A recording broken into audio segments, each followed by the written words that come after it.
welcome live to the Fowler show on this Thursday night. It's September the 8th, 2022. And before we get into the show tonight, it's 7 o'clock and it's gone 7 o'clock. About 10 or 12 minutes or so ago, we got the sad news about our lovely Queen Elizabeth II. You can see my guest there, who I'll introduce properly in just a moment. But I just thought to show you, if you've not heard the news, that this afternoon the Queen died peacefully at Balmoor this afternoon around 2 o'clock apparently this afternoon as the source. And the King and the Queen Consort will remain at Balmoor this evening and will return to London tomorrow. That's King Charles and his new Queen Carmela will be coming back to London tomorrow. And of course our thoughts from the Fowler show goes out to the Queen Elizabeth II and all her family and other people who knew her or met her throughout her incredible 70-year reign. But on this show, we're going to bring you, hopefully, a lighter note and talk about all sorts of different topics with the returning guest who has not been on this show for about 2 years. His name is, I might pronounce his second name wrong, it's been so long, but Liam Crowley. Welcome back to my show this evening. How are you doing? Edward, it is an honor to be back on the show. You got the last name correct, yeah, so that's good. I got that knowledge. Liam Crowley felt like, or pronounced like "ow." I guess I've never had to help people with the phonetics of it, but here we are, and it's been a noteworthy week to say the least. Obviously, today's news about the Queen, God rest her soul, but even on top of that, the stuff that we cover, we've been busy. Yes, you've been a very busy person, but I mean, the whole of 2022 has been very busy, though. Because, you would have thought it this year that not only just the Queen has passed away, but Vince McMahon retiring. Who would have thought we would see that happening? And then all the outbursting of what's happening in AEW, with all the controversy and all the scandals that are going on behind the scenes. Which we will get into a little bit. But I want to know, because again, as I announced earlier today, because I would usually announce it yesterday, but it was quite late when I messaged you to make sure you're coming on the show today, so that's why I announced it today on the show, a bit late there. But I want to know what you've been up to, because the last time we spoke was in 2020. We were in a pandemic and all that business. We're now out of that, and we've now passed that, and we're back into the modern day and back to events are happening again with lots of people. And what have you been up to since you last appeared on this show about over 2 years ago now? Wow, I mean, recapping my life over the course of 2 years, I'll give you the spark notes because we'd be here all day. Yeah, it is funny to think about like different timestamps of when stuff happened, because you saying that, I kind of flash back to where my life was at the last time I was on your show. It was a very different world, like not even just personally, like just globally. We were dealing with a pandemic, everything was shut down. Life as we knew it was very strange and everything. Since then, graduated college, finished my time at Syracuse University with a broadcast journalism degree, and now we're applying that to the real world. I currently work for a company called comicbook.com. Well, I guess the company is technically CBS/Paramount. The division I'm with is comicbook.com. And don't let the name fool you, because we don't just cover comic book content.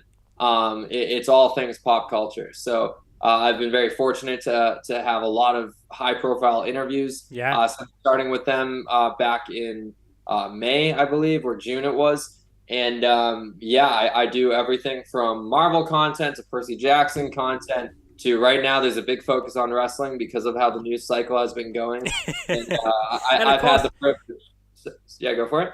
So I'm talking about, and of course, CBS getting into the wrestling business themselves as well. Coming this fall, you've got Women of Wrestling or Women of Pro Wrestling is coming to CBS this fall. Okay. So I'm sure you'll be covering that as well, I guess. Oh, yeah. Yeah, they I believe it's going to air on Paramount Plus, if I'm not mistaken. So there is a bit of corporate synergy, I guess, with with my job and also the professional wrestling world. But yeah, I've had the pleasure. I'm sure your audience has a lot of pro wrestling fans. I got to interview EC3, Nick Aldis, Taya Valkyrie recently, Anthony Bowens of The Acclaimed, and I have a couple more interviews that I can't announce just yet, coming up in the next couple of weeks that I'm very, very excited for. Any teasers? Any teasers? They'll be with AEW talent. That's all I can say. Okay. So we're still working out the specifics, but yeah, it's been a very fruitful summer. Some highs, some lows, but I'm still trying to find my place in this ever evolving industry. And I know it might seem on social media that I have everything figured out. I am far from it. I am doing my best to navigate these choppy waters, and hopefully I'll be a smooth sailor one day. Yeah, hopefully one day. But I guess as far I should congratulate you properly now. I did originally when it was first announced, but well done on getting verified on Twitter. That just proves now to everybody who's watching this that yes, this is the real Liam Crowley, who was on the show 2 years ago and today. He is verified on Twitter. I'm hoping it won't be too long before you get verified on Instagram and as well on YouTube. Fingers crossed. We're working on it actively. But Twitter was a great one because that's the platform I contribute to the most actively. And don't get me wrong, it doesn't really change much at the end of the day. It's nice and cool to see. But it does help me feel a little bit more legitimized whenever I'm able to put out an interview. I tend to see more eyeballs go on my work now, just because that check mark does kind of signify something a little bit more. So don't get me wrong, it's very trivial. A lot of people have them, but it did mean a lot to me when it did come through.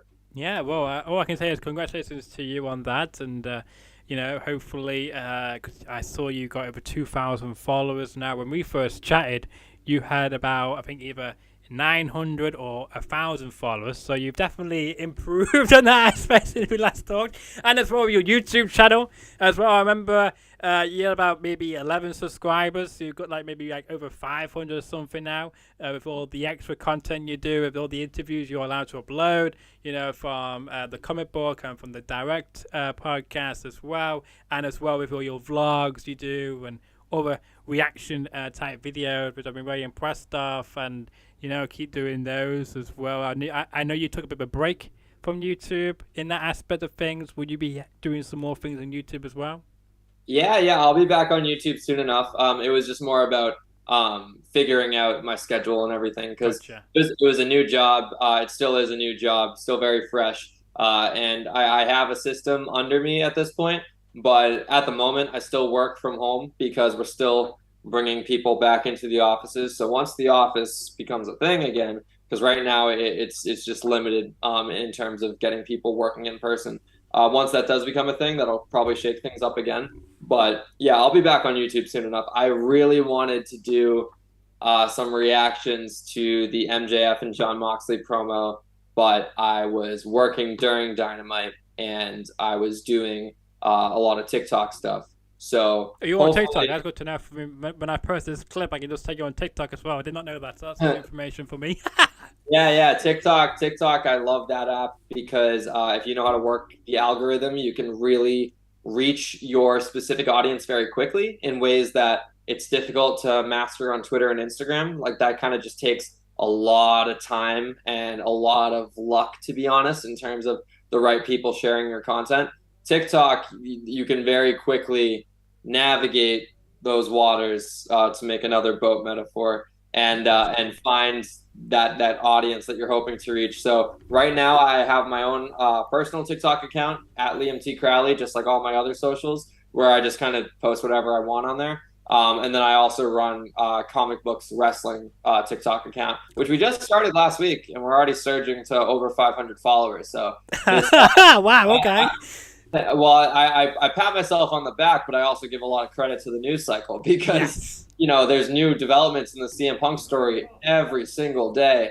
And we've been able to kind of capture that and get it out as quickly as possible whenever new updates come out, in a very professional way, too, because that's something I pride myself on my professionalism. I come from a broadcast background, and I try to apply that same type of news anchor feel to everything I do. Not because I want to replicate being in a newsroom, but because I want to bring that same type of legitimacy to the stuff I do. And I do have a big respect for how broadcast anchors portray themselves. And as someone who did broadcast news for 4 years in college, that's something I want to continue to bring. So to answer your question, though, in this long-winded answer, I will be back on YouTube soon enough. It's just about finding the right content to post, because I don't want to post just for the sake of posting. I want to post when I'm inspired, and I've been very inspired the past couple of months on many different occasions. I've just also been very busy. So fair enough. Fair enough. We forgive you for that, because you have been very busy. You've interviewed actors, loads of different actors actually. Too many to name off, but who's been your highlight of who you've been able to interview so far then? Oh man, there's a bunch that I've felt just very fortunate to get to share a Zoom call with, because everything I've done so far has been remotely. Be careful. You okay? Yeah, the two people, or was it three? No, the two people that I interviewed in person. I was at the Ring of Honor Death Before Dishonor press conference in July.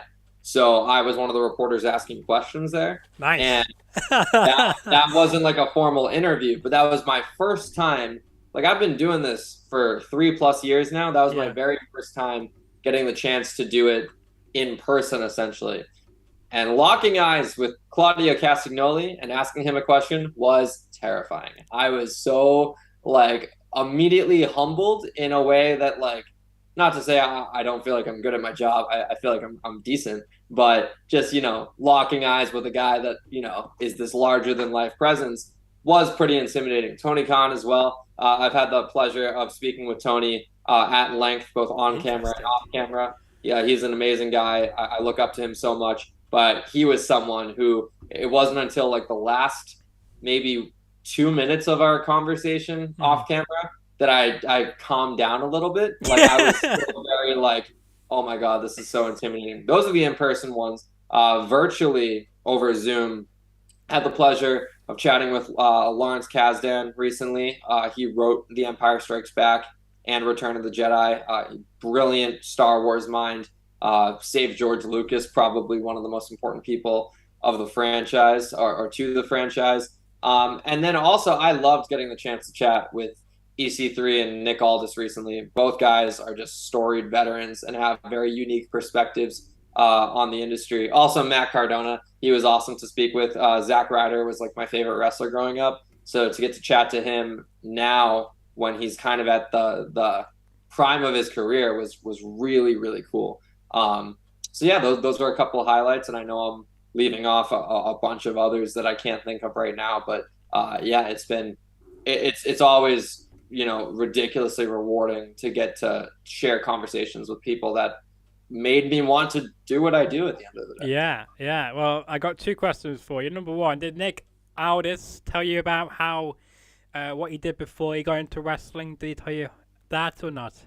No, we didn't get to that. Really? I'm surprised. It was very centered around NWA 74. Right. Okay. Well. He used to be on TV over here, not for wrestling, but he used to be part of a show which is now returning next year called Gladiators. I don't know if that was a show in America or not, but he was on the UK version of Gladiators before he became Magnus, or Nick Aldis, he's known nowadays. He was known as somebody else on Gladiators. And that's kind of where the name Brutus Magnus came from, right? I think so, yes. I believe so, yes. Yeah. And I also want to know as well, you mentioned you had some conversations with Tony Khan. Of course, we all know what he's like on screen. But I mean, how many times have you met him? Does he know you by first name by now? Does he recognize you? Let me qualify that quickly, because I've only met him once. It was at the Ring of Honor show, and maybe he would recognize me the next time we're in the same room. I don't know. I can't speak to that. He sees a lot of people. True. But what I can say about Tony is I had a lot of admiration for him before speaking with him in person. it only increased tenfold after sharing a conversation with him, because this dude is one of the most passionate people I've ever met in my life. And I I live for that kind of stuff. Like I'm a very passionate individual, and I love getting to do interviews like this or TikToks or YouTube videos because it's an outlet for me to pour out that passion. And the only thing better than pouring out that passion into some sort of video form is sharing that passion with someone who has an equal or greater level of it. And Tony Khan, I immediately felt that with him. That's one of those things. It's a feeling. It's not something that you realize. It just kind of clicks. And you could tell during the press conference how much he loves pro wrestling. After the press conference, some people were asking him, they were like, dude, it's 2 a.m. right now, Eastern time. It's I believe it was a Saturday, and he had to like fly back to Jacksonville for a Jaguars thing, or he had to go to AEW TV on that Wednesday. And people were just like, how do you do it? Like how do you stay motivated juggling all these hats, working 7 days a week, 14-hour days? And he was just like, this is what I love. Like this, I love pro wrestling, and I love my position with the Jaguars and Fulham, and I would never want to give any of them up. And if it means I have to do crazy hours to sustain that, I will. And yeah, getting to chat with him, that was a question someone else asked him when I spoke with him one on one after the press conference had ended. It was just a lot of just sharing admiration for what he's done, and you could tell too in his eyes and just in his demeanor how much it means to him when people show appreciation for AEW, because it's his vision of pro wrestling, or a vision of pro wrestling that he saw when he was a kid, that was kind of dormant for a very long time, now being realized in this $100 million entity that is AEW. It generated $100 million in gross revenue last year that recently came out. And you can tell how much none of the success has gone to his head. Each individual reporter that appraises him, each fan that says like they loved the episode of Dynamite, you can tell this is everything he wants to do. And I was terrified this past weekend that we might be looking at the beginning of the end of AEW. There's no insider knowledge with that whatsoever. That was just me speculating based on events that were transpiring. Tony showed me on Wednesday with how he handled Dynamite, and also just in my one-on-one experience with him, that AEW is not going anywhere ever. This will be something Tony Khan does until the day he dies. And I admire that so much. I admire taking a vision from your mind and making it into a physical reality.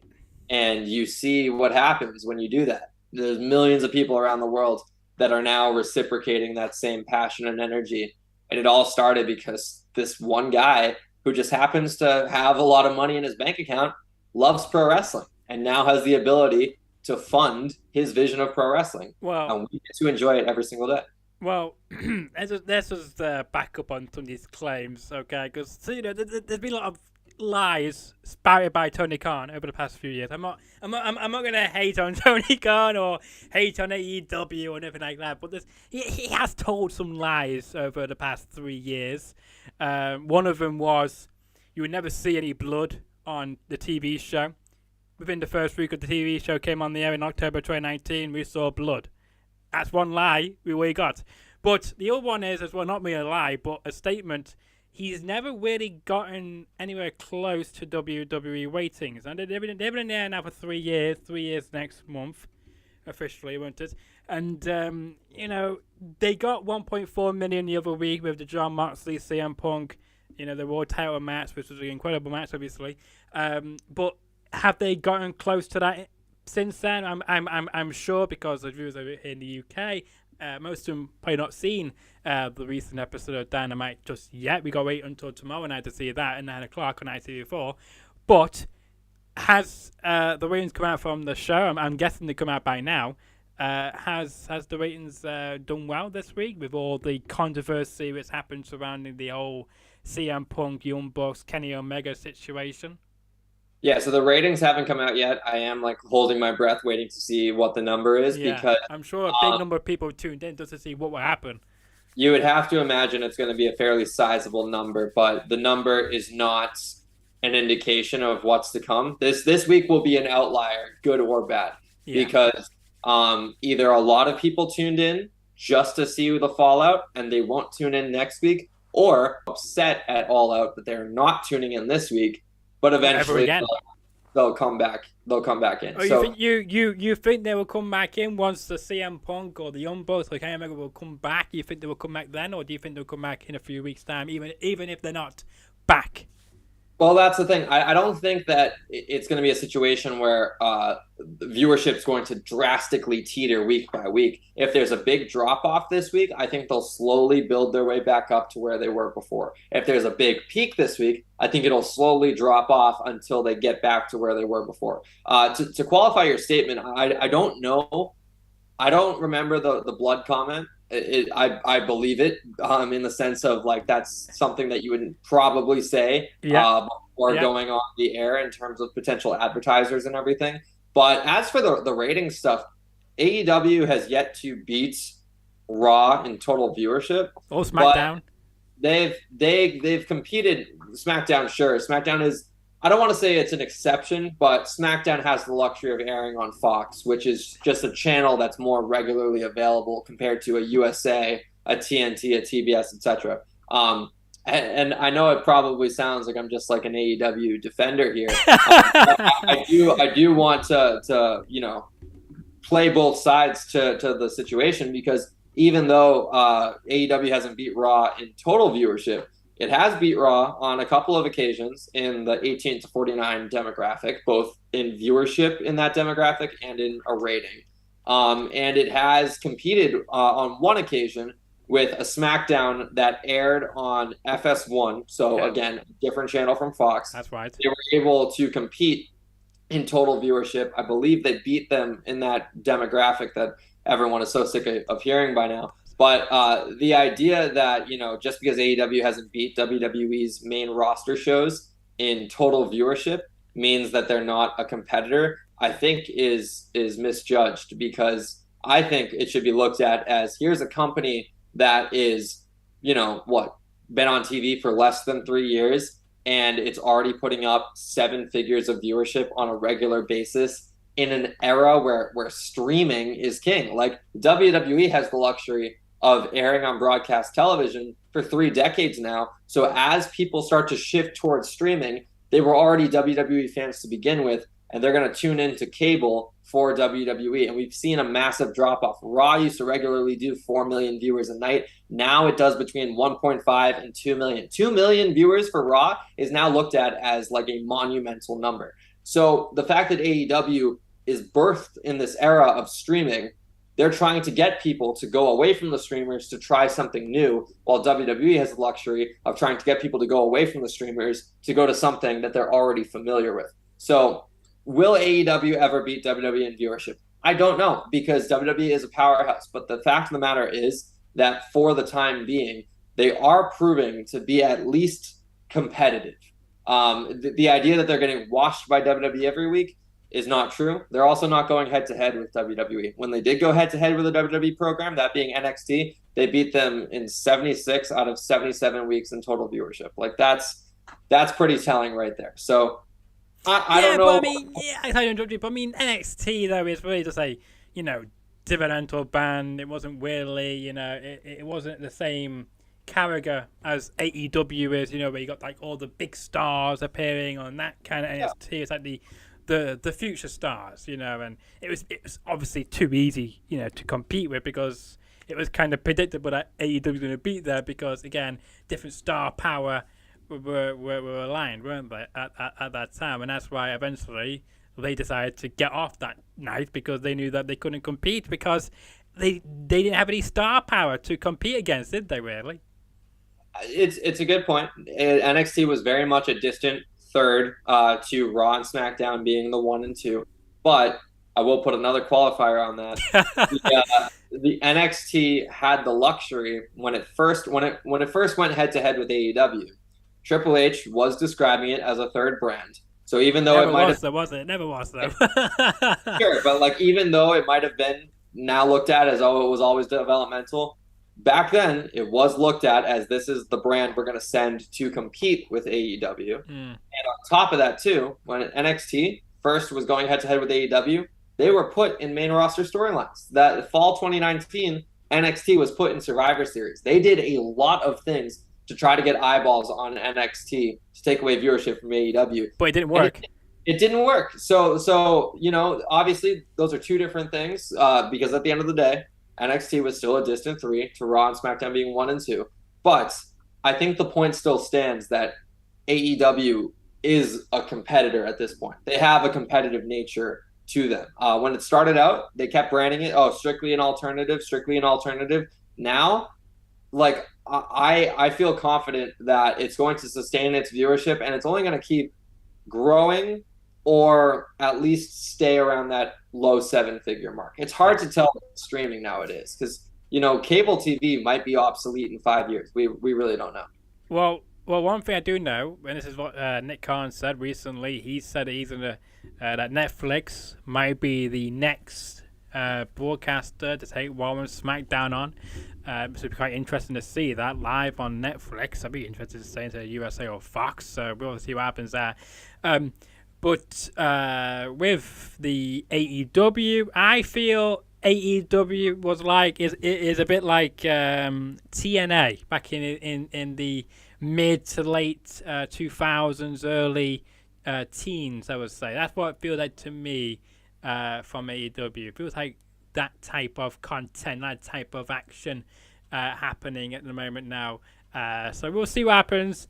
I think Tony Khan might be in a bit of trouble with his networks because, of course, Warner Media no longer exists because they sold that all off to Warner Bros. As Discovery, and they were making cutbacks already, and we're going to see what happens next year with the Deep Water if they're able to keep AEW on that channel. If they can't, then that might be a big issue, and that might be the downfall of AEW.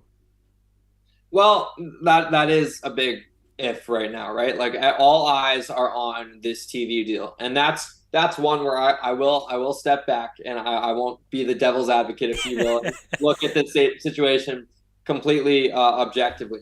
AEW needs to put up impressive TV viewership numbers this fall, urgently. Like, they are not only seeking a TV renewal with Time Warner Discovery or Warner Brothers Discovery, whatever they're called nowadays. Not only are they seeking a renewal, they want a better deal. Like, it was already a pretty decent deal for a company that had produced zero television before they signed the TV deal with Warner Media. Now they want a little bit, more money. I don't know how much exactly they want. I don't know how long they want the TV deal for. But the point is, AEW wants something better. Warner Media is going to want to see better results. So the viewership over the summer was already unfavorable. And a lot of that, I hate to say it because I would consider myself to be in that hardcore wrestling fan base. A lot of that is due to the Forbidden Door pay-per-view. You spent, 6 weeks building up this crossover event with New Japan Pro Wrestling. And even though I ate it up, I loved being able to see Will Ospreay on weekly television. But the casual fan was so confused. Here's a bunch of New Japan guys that we've never heard of, guys that are just being brought into the company and we're being told they're these big stars, but we don't really know why. They're holding championships we don't recognize. They're playing entrance music we're not familiar with. And a lot of people checked out for that sizable time. And then it also didn't help that the top champion at the time, CM Punk, got injured almost immediately. So now you're dealing with a confusing product without the top draw for the majority of the summer. Here's a time now where AEW is in a really interesting position because they're going to have to build up this viewership around younger talent while also pushing the right veteran stars to retain that casual audience appeal. So that TV deal doesn't expire until, I believe, the end of 2023, but they are still seeking renewal this fall. They want to re-sign before the clock strikes midnight. That's right. So. But so far, Discovery / Warner Bros. Are not budging, I believe, from my sources.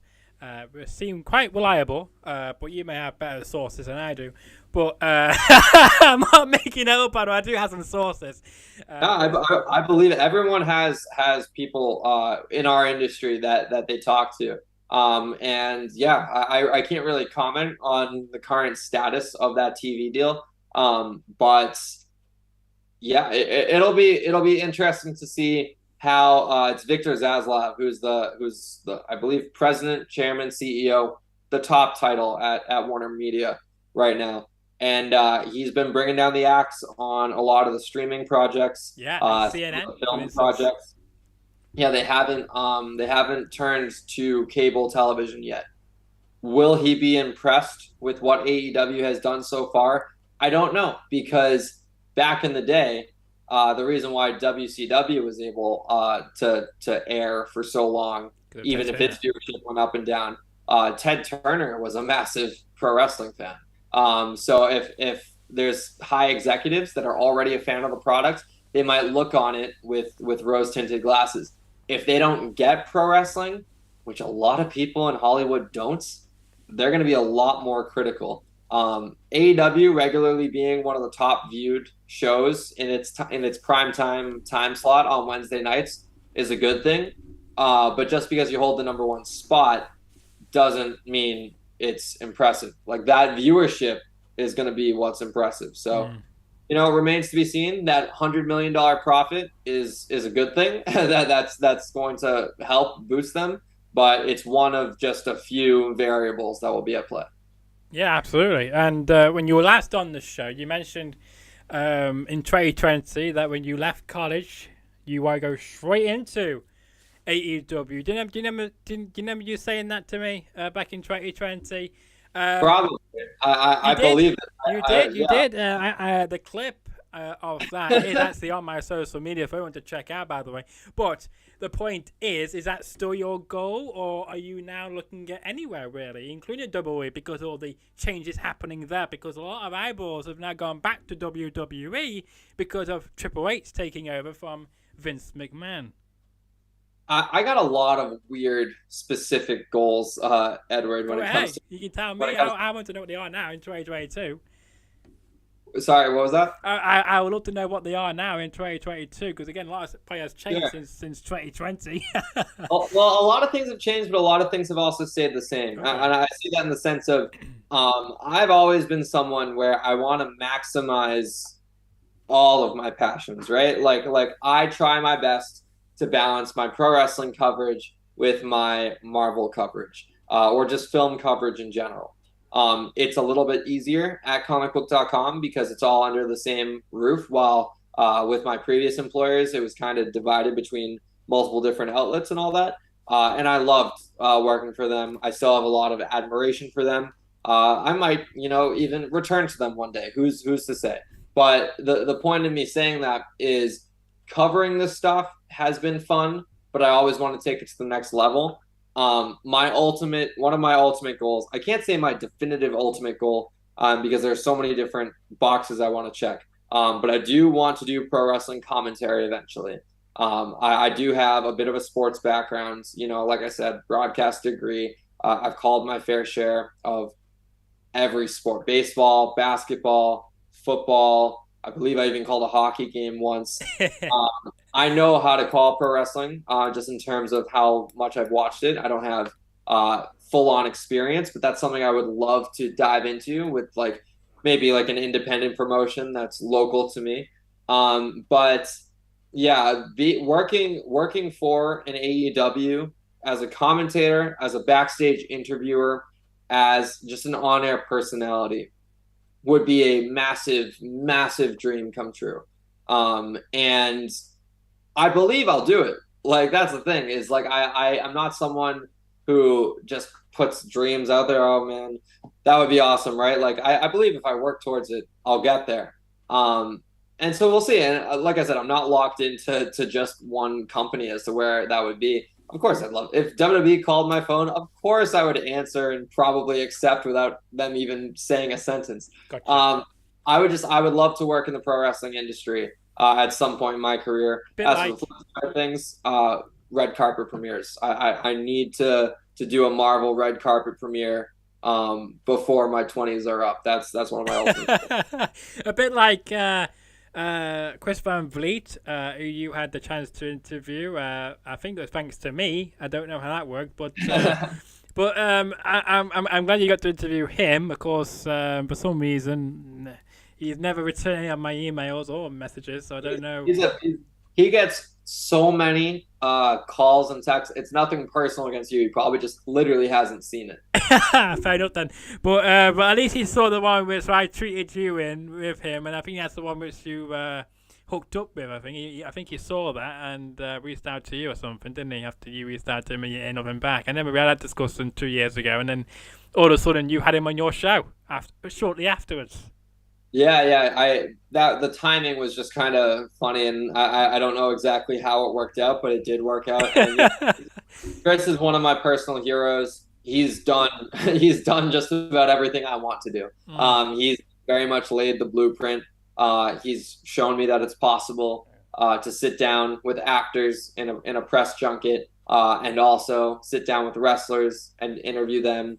And also, he's done on-camera work for AEW before. He's been like a ringside reporter and all that. So, yeah, Chris is a massive hero. Nothing but love and admiration for him. And yeah, I would love to speak with him again. We've spoken on a couple of occasions now, but he's just crushing it in every aspect of what he's doing.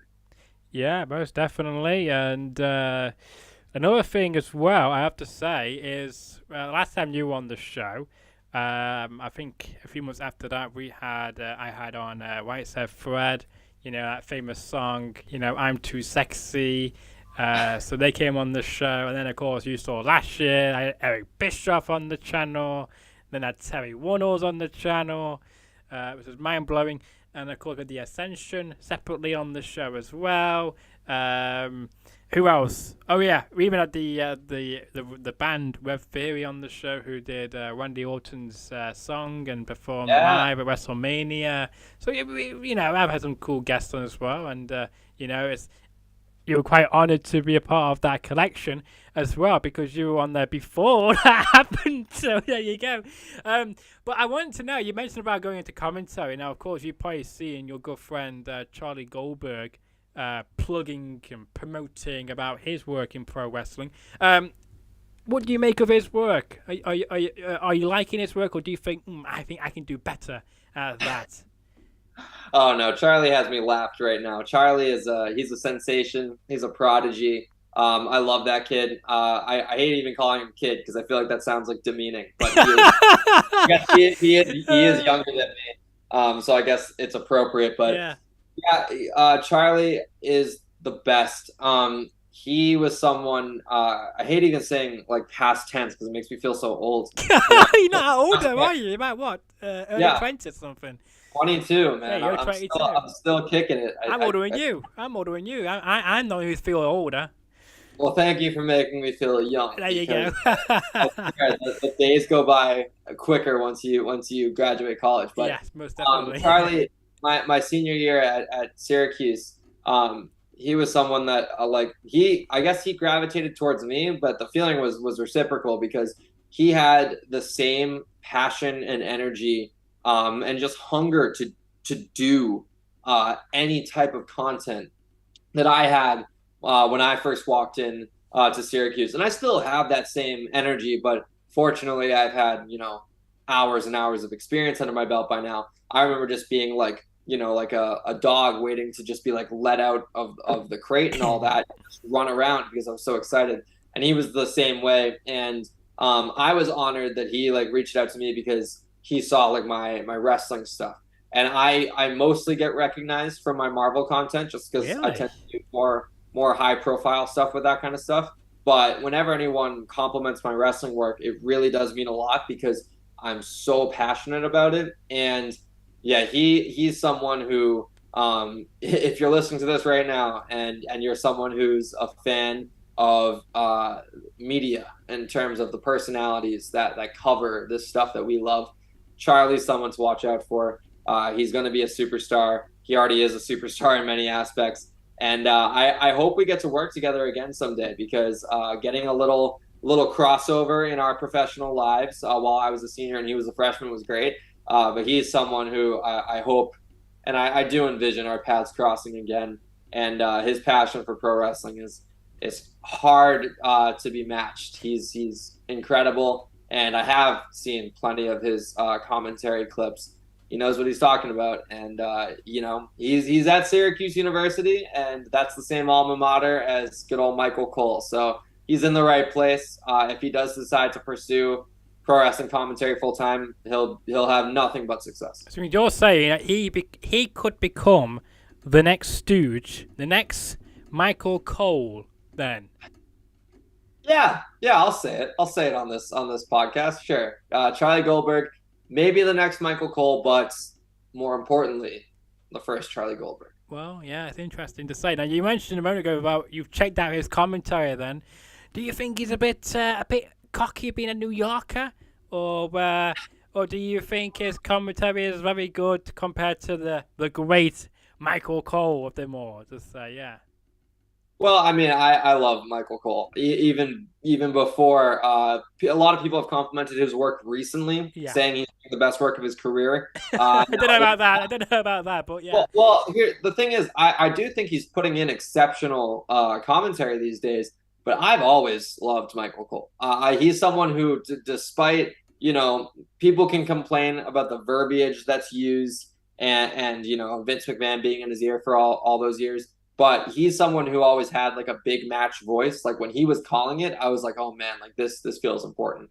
So a lot of admiration for Michael Cole. If you're looking for good Michael Cole commentary, the inaugural or second WWE UK Championship tournament, Michael Cole does some of the best work of his career. The way he references Progress and Rev Pro and ICW. And I'm like, this is awesome. Like WWE acknowledging independent promotions outside of their little bubble. Yeah. I thought that was fantastic. If Charlie's looking to maximize the flavor that Michael Cole brings, there's much worse people to mirror yourself after. But no, he's great. And I love that he drums up the personality, because pro wrestling commentary is unlike any other sports commentary. You are playing a character at the end of the day. Like, you're delivering the information.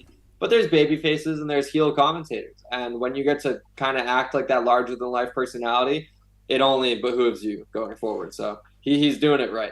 Well, I don't know about that, because I agree up to the point where he's doing it right, because on commentary recently he's been feuding with a fellow female worker called Charlie Cool. You may never heard of who she is, but she's... he's got something about her for some reason. I don't know why, but he's been saying some idiot things towards her, and I actually did treat Charlie Cool, and apparently she does not want to be near commentary for her birthday bash in November. Is this storyline? I don't know. You would have to ask Charlie Goldberg, I guess, on that one. Yeah, I have no idea. He just started spurking it out on commentary. He's blurring the lines a little bit. That's what he's doing. Work to shoot. Yeah, I think he is all right. But yeah, so let's be to Charlie Goldberg on that one. But of course, the big news as well currently this week that Pat McAfee has left SmackDown on Fox. Thank God. He's going to be doing College Game Day instead. Don't mind that. And guess what? College Game Day is live this Saturday. But over here, we don't get that episode of College Game Day. So we don't get to see the debut of Pat McAfee in Austin, Texas on Saturday afternoon here in the UK. We have to wait until probably next Saturday to see him on TV in this country on Game Day. But will you miss Pat McAfee on SmackDown? And I'm guessing now somebody else who I'm looking forward to seeing on commentary is Corey Graves doing both shows again. Yeah, I don't. Have they confirmed that Corey Graves is his replacement? No, I'm just guessing. I'm just assuming it will be, because they've got nobody else. True. Well, hey, my phone's always open, so if you want, there you go. I can definitely do color commentary. But but Pat McAfee, I think this might be a little bit of country divide on our parts, because Pat McAfee comes from an American sports background, and I'm someone who follows a lot of different American sports. And he is the best of the best when it comes to the passion that I seek out when it comes to commentators in football specifically. And so when he brought that energy to pro wrestling, I was infatuated with it. Is he a perfect commentator? Absolutely not. There are certain moments where I didn't care for, but he's someone that I like having around, and he's not leaving WWE permanently. No, he's College not. No, he's not. No, that's right. Yeah, College Game Day only goes on for the duration of the college football season, which wraps up by January. So he'll be back probably in a regular capacity, starting at come the new year. But for now, he'll probably show up every now and then, depending on when the travel is close enough. If SmackDown is in San Antonio and has College Game Day in Austin, he'll probably make that work. But if SmackDown's in Florida and he's got College Game Day in Seattle, there's no way that that's possible. So we'll see what happens. But I love McAfee. I have a lot of admiration for his just commitment to pro wrestling. He's also a pretty solid wrestler too. So it's always cool when celebrities cross over and take it seriously. And McAfee's been one of those guys.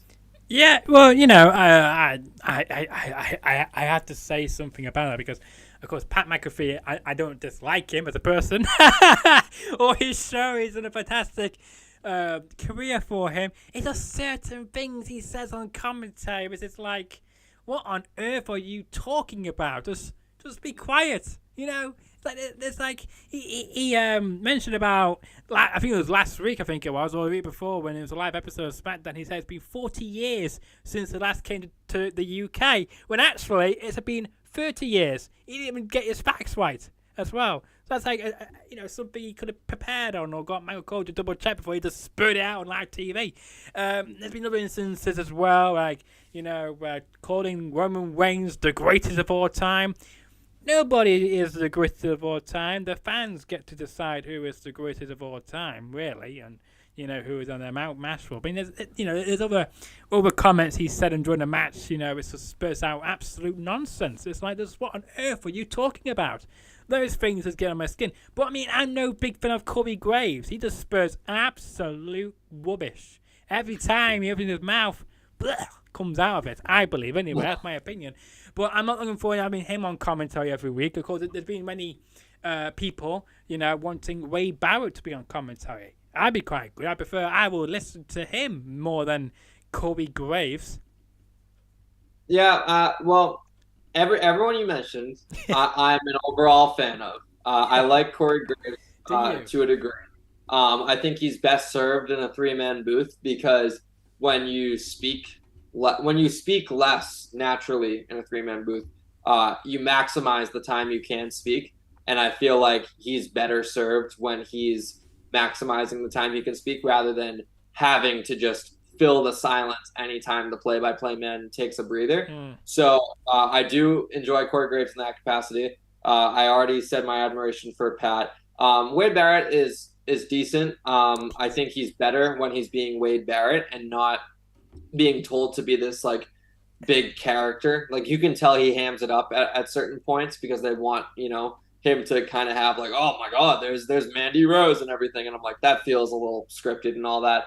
My favorite commentary duo across all of sports for all time will always be Mauro Ranallo and Nigel McGuinness from the golden days of NXT. Okay. If there's ever a world where we can get those two back at the commentary booth together again, I will die happy. Well, I think they would be awesome on SmackDown on Fox. Well, maybe you should get your people to speak to WWE, get that requested in, and see if that made it possible. Of course, my favorite duo of all time is Jim Ross and good old Jerry the King Lawler, when you could say puppies and all sorts of different sayings on live TV back in the early 2000s and the late 90s and all that business. That's the era where you could say all these great things, the best duo ever on Raw, when they had like 8 or 10 or even more million viewers than that, tuning in every week on the USA Network and Spike TV/TNN back in those days. But, potato, tomato, you have your favorite duo, I have my favorite duo. Many people agree, many people disagree with that, and that's up to them for them to decide on that opinion.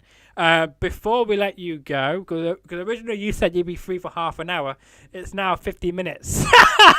So did I say a half hour? Because I get an hour break. Right, because you said when we were going to do this last week, I think it was only week before, you said I can do it for half an hour. So that was last week. Oh, okay. Because it was ahead of All Out, where All Out was like the preparation for coverage for that was crazy. So right, got you. You did get me for an hour. Don't worry, you didn't keep me long. Gotcha. I was assuming you only had half an hour nowadays because of your busy schedule. No, I carved out a full 60 minutes for the Fowler show. Don't worry. Good. Okay, I got priority. I got 10 minutes then. That's good to know then. I want to know as well. You know, you mentioned the dream interviews you've done so far this year. But I mean, who is actually your dream interview you want to do? Man, well, the one that comes to mind immediately is still Cody Rhodes. Cody Rhodes, I would love to pick his mind. He's a genius, especially now that he's returned to WWE. The way he views the pro wrestling industry is so fascinating. I oftentimes when I work, I always need some sort of background noise. Typically, it'll be music. Occasionally, it'll be film scores and everything. Sometimes I'll just throw on an old podcast that I love. And I have listened to so many Cody Rhodes interviews and just remember being just glued to the way he speaks, and the insight that he brings. He's a personal hero of mine. You can't see it. It's off screen, but I got a little Cody Rhodes canvas print right there, with one of my favorite quotes of all time that I try to apply to my life. Like, he talks about the 14 years it took him to go from undesirable to undeniable. And I get very impatient a lot with my career in terms of if I don't feel like things are happening, I worry that I've wasted my time.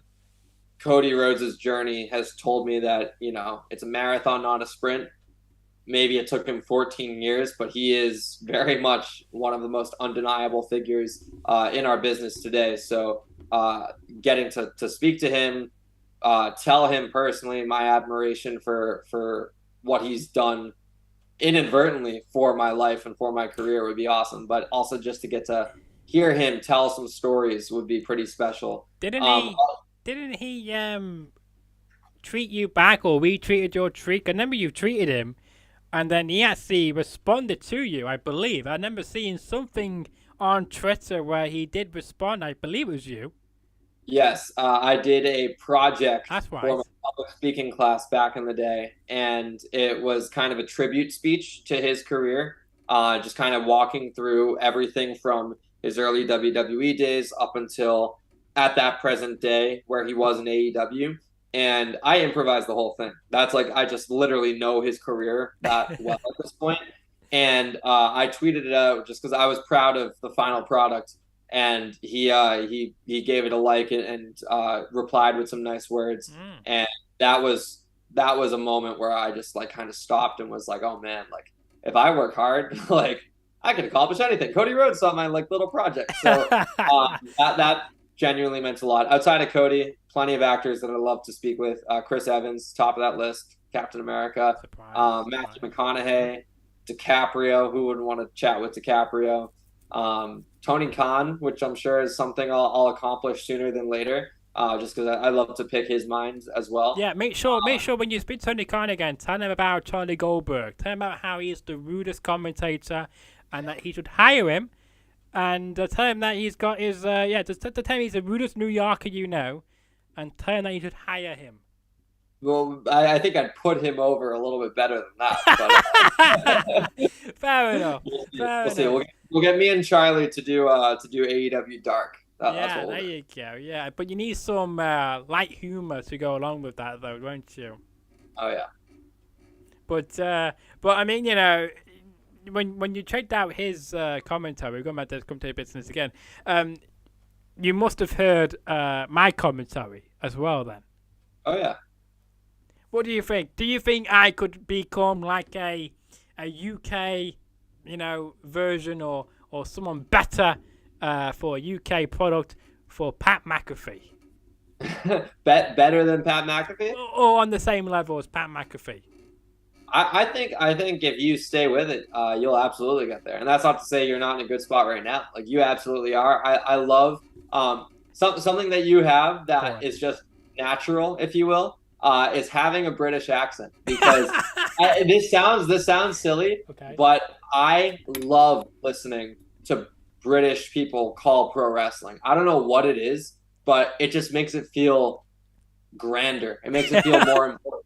I mentioned it before. I'm a big fan of Progress, ICW, Rev Pro, and all of their commentators I think are phenomenal, and they bring such an energy, and you can tell that it's reciprocated with the audience. So yeah, definitely stick with it, Edward. You're in a really good spot.